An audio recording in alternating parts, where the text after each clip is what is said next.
দক্ষিণ ভারতের প্রসিদ্ধ স্বাস্থ্যকর খাবার ইডলি। আজ বানাবো সুজির ইডলি, বানাবো মাইক্রোওভেনে মাত্র 10 মিনিটে।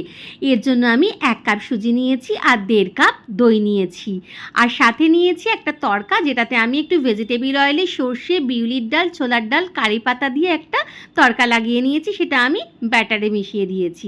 এরপর মাইক্রোপ্রুফ ইডলি স্ট্যান্ডে আমি নিচেতে জল দিয়ে, তারপরে ইডলি স্ট্যান্ডটাতে একটুখানি আমি ভেজিটেবিল অয়েল মাখিয়ে দিয়ে 2 চামচ করে ব্যাটার দিয়ে দিয়েছি। তারপর মাইক্রোওভেনে আমি হাই পাওয়ারে 6 থেকে 7 মিনিট একটু মাইক্রো করে নেব, তাহলেই রেডি হয়ে যাবে দারুণ স্বাদের রাভা ইডলি। বাচ্চাদের স্কুলে টিফিনে হোক বা সকালের জল খাবারে বানিয়ে নিন এই ধরনের স্বাস্থ্যকর রাভা ইডলি। দেখুন কি সুন্দর হয়েছে।